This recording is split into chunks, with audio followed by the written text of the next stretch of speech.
yang sudah kita alami sebenarnya, ya. Ini bagi bayu tak buah bahas rumah tangga sakinah mawaddah warahmah, gitu ya. Jadi yang sakinahku yaitu tenang, ya, mawaddah cinta kasih sayang, ya, terbina di dalam rumah tangga kita. Apa saja yang harus kita lakukan agar rumah tangga yang sudah kita bina, kita usahakan, ya. Sebenarnya kan berusaha ya Bu, Bapak Ibu, ya. Membangun rumah tangga itu kan tidak mudah itu dong, ya. Mulai dari perkenalan segala macam tuh orang tua kita sudah terlibat semuanya tuh. Apalagi lah beradik, biaya beradik segala macam lah. Nah, jadi itu memang harus dibina, harus diusahakan supaya tidak pecah, ya, tidak pecah ya itu. Masalahnya itu tuh adalah untuk kelangsungan hidup daripada generasi awal. Kalau dari awalnya rusak, tentu ke ujung-ujungnya rusak, ya. Nah, ini makanya dari awal itulah, ya, dari awal pendidikan untuk berumah tangga bagi anak-anak kita sebenarnya itu sudah kita usahakan, gitu ya. Nah, kalau di sekolah itu juga sudah ditanamkan oleh guru-guru.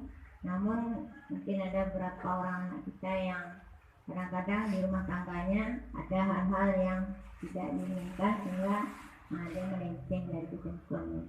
Jadi ada beberapa hal yang harus kita perbuat supaya rumah tangga kita itu tetap sakinah mawaddah warahmah. Salah satunya adalah selalu kita perkuat hubungan kita dengan Allah. Nah, jadi kalau hubungan awak dengan Allah awak perkuat tentu dengan ibadah, ya, dengan ibadah, dengan sholat. Kalau awaklah sholat, insya Allah anak-anak awak akan sholat. Jadi kalau ibu-ibu, bapak-bapak awak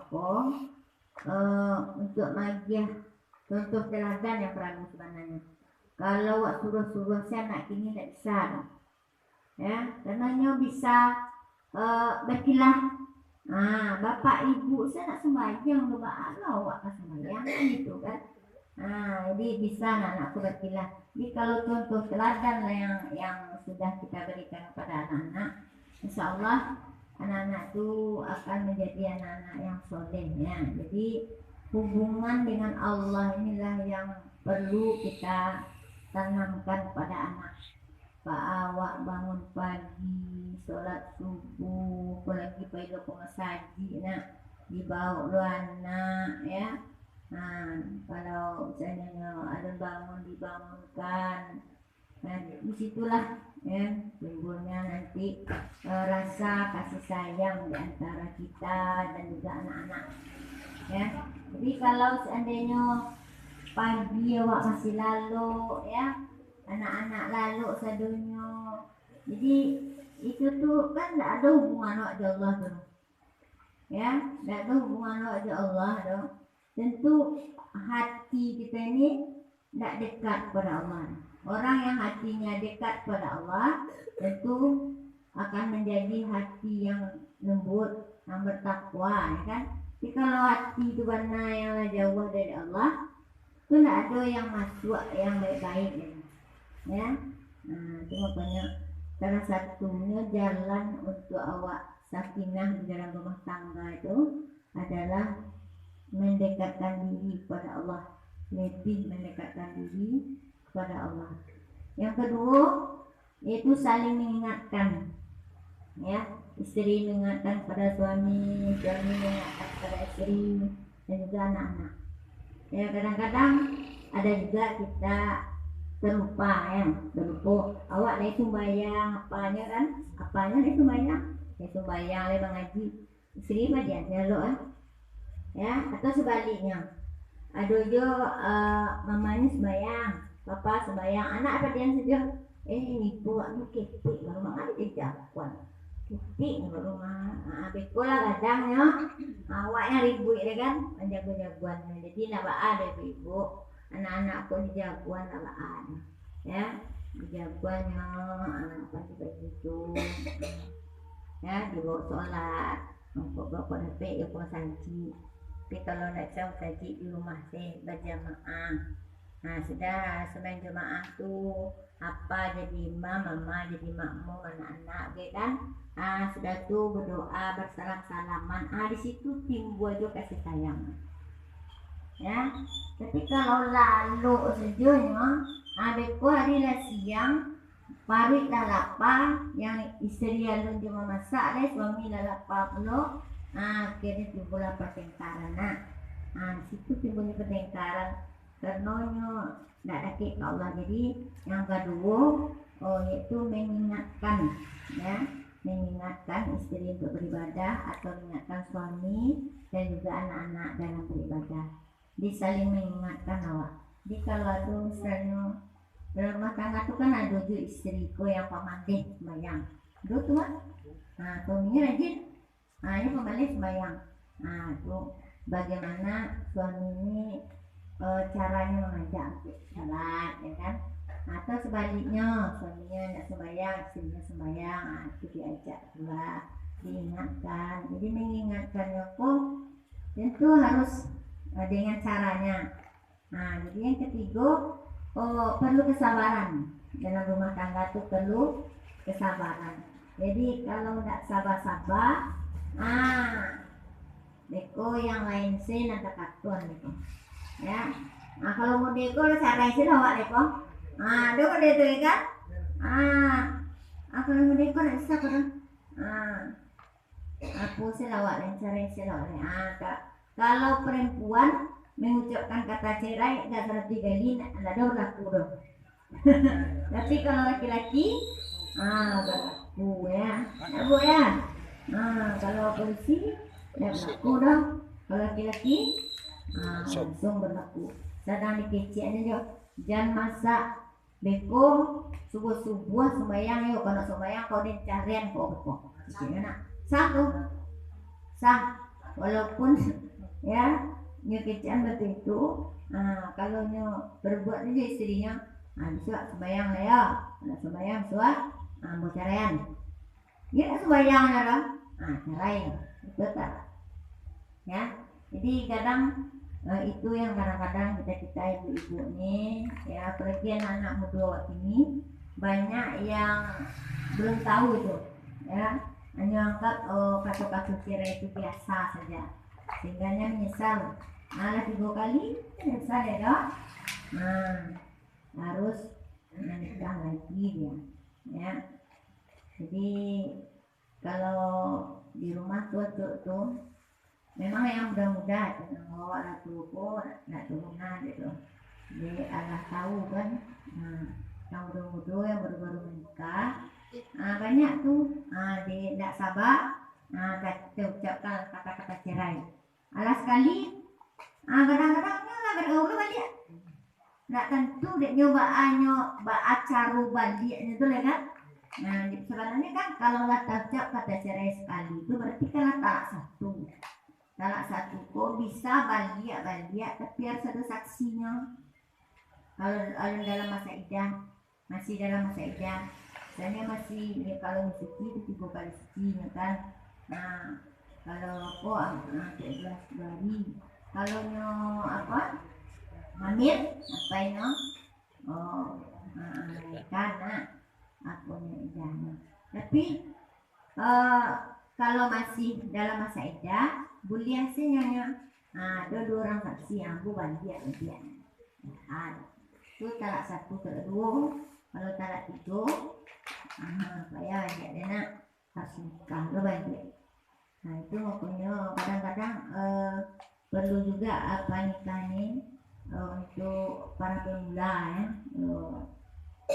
yang baru menikah. Kalau di tua kuat itu ada pengulangan tuh yang baru menikah supaya mereka tuh tidak langsung saja ya. Jadi yang ketiga tuh perlu kesabaran ya, agar pernikahan kita itu langgeng. Jadi harus ada kesabaran dari kita.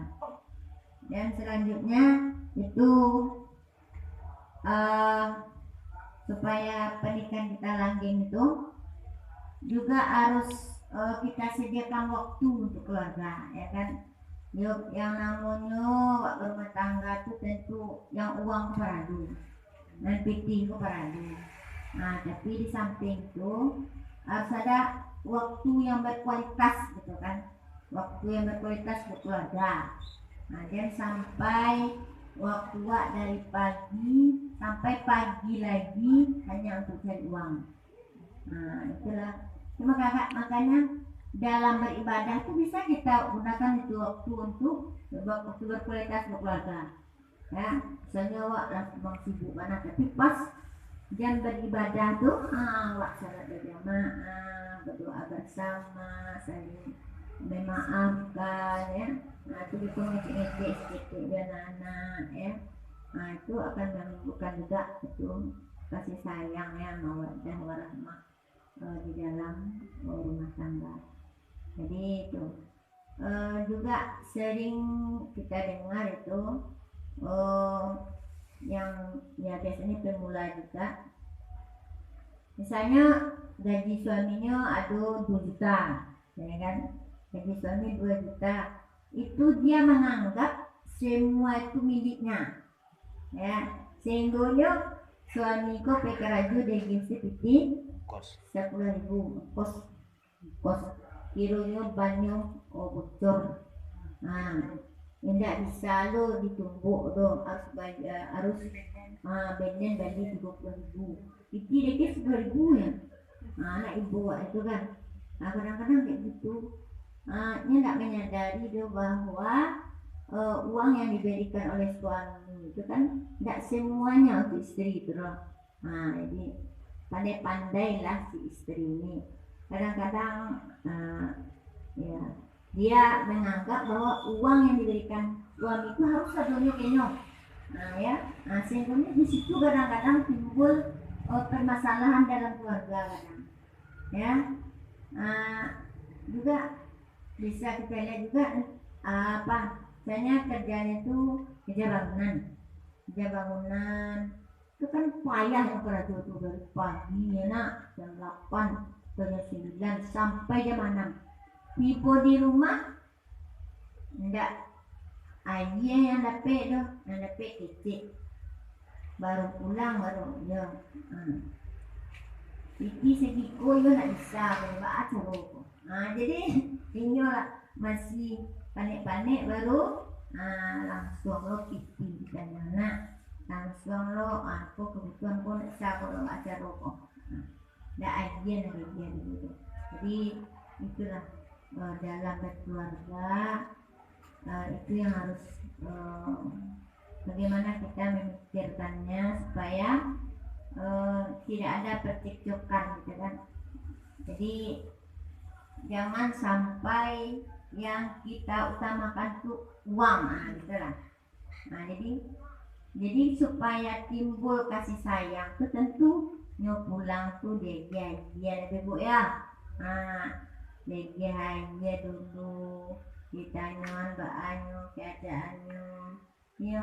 Kalau seorang suami yang baik, tidak mungkin lah dia akan ya sembrono saja. Pastinya akan berpikir supaya keluarganya lebih baik hidupnya. Nah, tidak mungkin akan bekerja yang tidak diinginkan, ya. Itu pokoknya yang tadi itu harus ada ilmu agamanya, perkuat ilmu agamanya. Nah, jadi ya kata orang kita tuh harus saling pengertian itulah. Kita saling pengertian. Kalau panik kok juri loh. Demikian juga suami. Istri ini di rumah kayak awak di rumah tuh tidak senang lebih bu. Di rumah tuh banyak pula pekerjaan yang harus kita kerjakan. Jadi saling menjaga perasaan itulah. supaya timbul juga sakinah, mawaddah warahmah di dalam rumah tangga kita. Jadi itulah beberapa hal yang sebenarnya harus kita pakai dalam berumah tangga. Mungkin ada berapa lagi kita